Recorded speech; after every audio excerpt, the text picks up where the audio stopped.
আগামী ২২ দিন ইলিশ ধরা যাবে না, শুরু হয়েছে সরকারি নিষেধাজ্ঞা।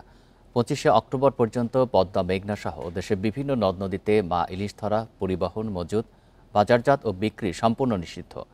শেষ মুহূর্তে ঢাকার বাজার সহ চাঁদপুর ইলিশ ঘাটগুলোতে বেচাকেনার ধুম দেখা গেছে। বান্ডেল থাকলে প্রতি সেনমানিতে টাকা বাঁচবে। বিকাশ সেনমানি বান্ডেল কিনে জিতুন প্রতি লেনদেনে। এ বিষয়ে আরও জানাতে বরগুনা থেকে আছেন সহকর্মী আরিফ হোসেন।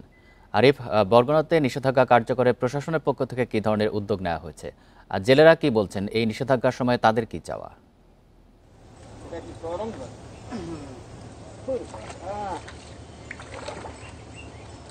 আসলে নিষেধাজ্ঞাকালীন এই যে 22 দিন যে নিষেধাজ্ঞা থাকবে, এই নিষেধাজ্ঞাকালীন জেলেদের যে চালটা দেয়া হয়, আসলে ওনাদের খাদ্য সহায়তা 25 কেজি চাল। আসলে 25 কেজি চালে ওনাদের পরিবার পরিজন নিয়ে ওনাদের চলতে কষ্ট হচ্ছে। সেক্ষেত্রে ওনারা বাজার সদাই করার জন্য ওনারা আরো 2000 টাকা করে সরকারের কাছে দাবি করছেন যে প্রত্যেক জেলে পরিবারকে যাতে আরো এই 15 দিনের চালের সাথে আরো 2000 টাকা দেয়া হয়, তাহলে ওনারা 22 দিন আসলে ভালোভাবে চলতে পারবে। তবে এর বাইরেও জেলেদের আরেকটা সব থেকে যে বড় অভিযোগ, তারা আসলে স্বপ্রণোদিত হয়েই বরগুনা উপকূলের বেশ ব্যাপক জেলেরা আসলে এই অবরোধটাকে ওনারা মানছেন। তবে ওনাদের দাবি, যেটা ওনাদের যে অভিযোগ, যে অবরোধ শেষে যে মামার যে বাচ্চাগুলো ছাড়ে, আসলে পোনা মাছগুলো যেগুলো নদীতে ছাড়া হয়, সেই পোনা মাছগুলো আসলে কিছু অসাধু জেলেরা আসলে বিভিন্ন জালের মাধ্যমে সেগুলা ধরে, যে কারণে আসলে প্রত্যেক বছর অবরোধ পালন করা হয়, কিন্তু অবরোধের সুফলটা ওনারা পাচ্ছে না, যার প্রেক্ষিতে এবছর কিন্তু দেশে ইলিশ মাছ আহরণ কম হয়েছে, যেটা আসলে জেলেদের দাবি আছে। এবছর পূর্বের তুলনায় আসলে জেলেদের জালে কম মাছ ধরা পড়েছে, ওনাদের পরিবার পরিজন নিয়ে অনেক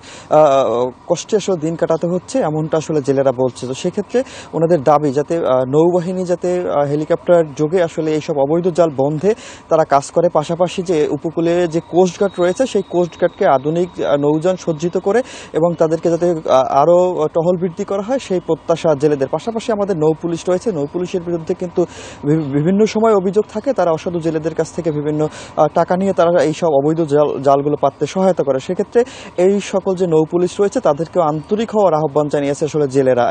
এর বাইরে আপনারা দেখছেন যে আমার পিছনে ট্রলারগুলো রয়েছে, আসলে এরা স্বপ্রণোদিত হয়ে গত মধ্যরাত থেকে আসলে এরা উপকূলে রয়েছে এবং সেই অনুযায়ী তারা জাল ধরে গুছিয়ে আসলে তারা বাড়ি যাচ্ছে। আপনি এই মুহূর্তে আমাদের জেলায় আসলে ব্যাপক একটা জেলে রয়েছে, সেখানে 37,000 জেলেকে এই সহায়তার আওতায় আনা গেছে, কিন্তু এর বাইরেও অনেক জেলে রয়েছে। সেই জেলেদের আসলে যেহেতু ওনারা নিবন্ধিত নয়, সেই ক্ষেত্রে ওই জেলেরা কোনো সহায়তা পাচ্ছে না।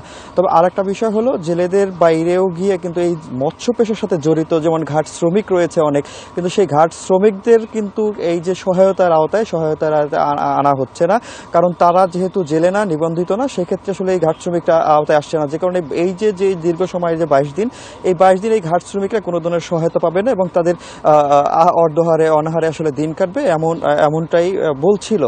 আমি যদি প্রশাসনের দিক থেকে বলি, প্রশাসন যেই অবরোধ বাস্তবায়নে তারা কাজ করছে, 18টা ইউনিট আছে আসলে বরগুনা জেলা জুড়ে, তারা আসলে অবৈধ যে জেলেরা এই সময় অবরোধ চলাকালীন সময় তারা অবরোধ সঠিকভাবে বাস্তবায়নের জন্য তারা কাজ করবেন, এমনটা মৎস্য বিভাগ থেকে বলা হয়েছে। আসলে এই ছিল মোটামুটি আসলে ইলিশ অবরোধ নিয়ে বরগুনা থেকে সবশেষ।